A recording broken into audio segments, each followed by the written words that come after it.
So Joe Canning has announced his retirement from the Galway panel after 14 seasons being in there. I mean, some unbelievable highs, some of the greatest scores and pieces of skill you're ever likely to see. The first one that comes to mind, of course, is the reverse hand pass that he did. So dipping down to pick a ball, I think it was against Cork, maybe in the Gaelic grounds, and a reverse hand pass behind him for Davy Burke to score a brilliant point on the run and on the spin as well. So the scores that stand out are, of course, that goal against Cork in 2008 in Thurles when he burst his way past Diarmuid the Rock O'Sullivan and just smashed the ball into the back of the net. That was the young gun. I mean, everyone had heard about him for a few years. There was, the kerfuffles at club level, what happened against Loughrea, and, that obviously made headline news, and, it took an extra year to go into the Galway panel. I think Gerald Nan wanted him a year earlier, but certainly, when he really laid a marker down from the get-go, that performance against Cork, which he actually said a couple of years ago was probably the worst thing that he's ever done, but it absolutely was not. I mean, it was a high watermark, and it was always going to be difficult to live up after that, but it's one of those few players who's kind of so hurled it from a young age and does get to that level. I mean, it didn't happen every year. I mean, Galway, they certainly didn't deliver every year, but they've been one of the most consistent teams in the last 10 years, and Canning would be a huge part of it. He played full forward for a lot of it, and some of the games that stand out over the years were, I think, that game against Kilkenny when they first went into the Leinster Championship in 2009, that game in Tullamore where he got the ball on the run and blasted it into the bottom corner, did the John Cena celebration, you can't see me. That was brilliant. They didn't quite get over the line that day. His performance against Kilkenny in the 2012 Leinster final, nobody went in really giving him a chance. The previous couple of years, Kilkenny kind of had their way with them whenever they were up against each other, but snapped the ball early doors over Jackie Tyrrell, if I remember correctly, and smashed it into the back of the net. 2015, actually also the All-Ireland final that year, the drawn one, the goal he got when James Regan turned his man, fed it on to Canning, who came off his shoulder, blasted into the bottom corner of the net. That one really stood out to me. The sound of the sliotar coming off the hurley, there was just this sweet crack off it. I'm sure other people have their memories, and please get your comments in, and I can display them while I'm just running through his career here.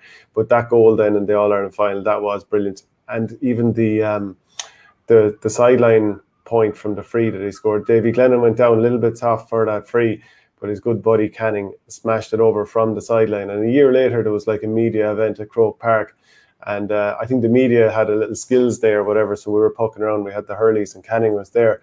And just for the fun, I said, I'm going to try your free here as he was walking out. And I couldn't believe it. I actually knocked it over. I never actually knocked over a free before or since, really. Well, certainly not at Croke Park anyway. But that aside from me and my terrible free taking, Canning obviously was a brilliant free taker and will continue to be for Portumna. But moving on then, 2015 and 2016 had some great moments. That ball for Shane Maloney that allowed him to score the winner against Tipperary in a classic All-Ireland semi-final. 2016, great goal against Clare, started the second half. I think it was Johnny Cohen and maybe Davy Burke made the initial run, hand pass over to Canning, control on the stick, back of the net. Scored the last 5 points against Tipperary in the All-Ireland semi-final of 2017, including that last one where he's kind of the big smile on his face as he knocks that one over. Pressure coming from Niall O'Mara, I think, but still manages to get it away. And an unbelievable win for Galway, obviously going into the All-Ireland final against Waterford. He set the tone the first couple of minutes. I think bundled a Waterford defender out of his way and threw one over the bar. Free taken, fairly nervy or steely nerves as ever from Canning. And then I even just thought that once he finally got his All-Ireland in 2017, that allowed him to, I think there was probably, the weight of that was probably on his shoulders for a number of years, that, you've got this talent, you need to deliver, you need to lead your county to an All-Ireland. That's got to be unbelievable pressure for any player. But once he finally delivered it, I think that was probably a weight off. And then he went on and probably played his best hurling the next year in 2018. He probably went up a level again. And they came up short against Limerick, but I wouldn't put it down to him. His performance all year, he was absolutely brilliant, I thought. And then in 2019, he was going brilliantly during the league. And, he was still barreling up through the centre. And it was because of that. And he was probably league semi-final against Watford at Nolan Park. He was probably the only forward that was playing anyway well. Barreled up through the centre. Kevin Moran came in, hit him with a fair shoulder. but it led to a groin injury, and that disrupted his campaign in 2019. Came back, hit a few points against Dublin, but that game slipped away from him. 2020, probably injury toll. And I mean, he talked about this himself recently, the amount of injuries he's had in recent years. I interviewed him, I think it was this early in 2019, maybe early 2018, around May, that time of the year. And he was talking about the injury tolls. I said, what do you want to get from maybe your next 5 years of being an intercounty player? And he was talking, he didn't quite know if because of the injuries that he'd have quite that long. And now at the age of 32, after 14 seasons, he has kind of walked away at this stage. And obviously it's his own choice when he leaves. He's given an awful lot to the county.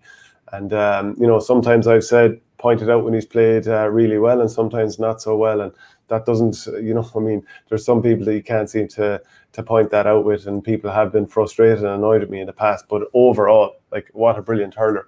That 2015 goal in the Leinster final against Kilkenny when the ball travelled 100, must have been 100 yards and probably went 100 foot up in the air, and he caught it on the turn and smashed it into the back of the net. I mean, what a score that was.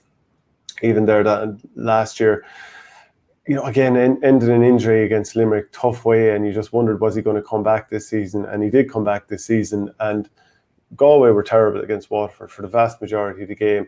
But it was good to see that when he broke the Henry Sheffrin's scoring record, he'd knocked over 6 or 7 frees at that stage. But the one that actually got him the record was a point, and blasted it off his left side. I think he might have actually been going for the top corner for a goal from maybe 25 yards, but blasted it over the bar and set up 2 great goals then late on, or 2 great assists for Jason Flynn, and almost helped them come back in an improbable fashion against Waterford. But bows out. Probably took, there's some talk that David Connors of the Tuam Herald tweeted that he had told his teammates in the dressing room afterwards. And it's incredible that it stayed quiet in the few days since, which I think is a reflection on the respect he's held on in the dressing room, that he wanted to take his time.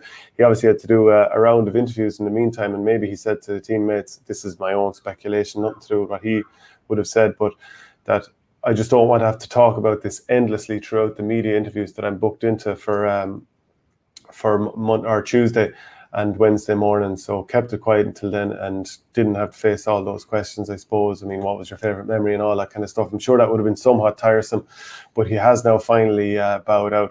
We'll just go through some of the comments here in from you, and please keep them coming, because as ever, you're probably going to think of some great moments and memories that I haven't thought of off the top of my head. I'm just kind of riffing here and talking from memory. But first one in from, the Bearded Pirate. Do you think it's a genuine retirement, or will he be back? I do think it's genuine. I'm not sure that why he would announce that he is or that he is retiring if he was going to come back. I'm not sure what the point of that would be. SSRI, this is sad news. Thought there was another 3 or 4 years left for him. But this is the other thing. A lot of the 32, 33-year-old players, it's been breakneck speed going into the season. Haven't had a preseason the last couple of years, really. So it's probably been very difficult for a lot of the older players. And I wonder, will a few more follow that are around 32, 33, some of the greats of the game. JMJDJE, a great player, sad to see him finish with Galway. The Bearded Pirate had the goal where he caught it on the spin and struck it all in one movement. Yeah, that was that great goal in 2015 against Kilkenny. Jack Nulty, legend. I thought he sounded like this on the Off the Ball interview this morning. Jack Emeraldo, Joe is a legend, owes the game nothing. He carried Galway for years. Enjoy retirement, Joe. Leitrim for Sam. Irish Tommy, Canning's brilliant catch and one-handed shot to the net against Kilkenny was sensational. He's definitely the greatest. TJ Sheffo Canning, all class. His point against Tip in the 2017 legend would be a big miss. Stock Room Tim, what a player. Joe Butler, most definitely one of the greatest players of all time. Not just his scoring ability, but his all-round input into the team performance. Gave us Cats many a moment to worry about. Truly a great. There's a lot of love coming in for Joe Canning here. Massive love to the loss to the game, says Tom Smullen. Galway, like always, underachieved with him in the team. Should have won a lot more. David Brennan, he's a class act. And then finally, Pao O'Connor, Portonum club final at 16.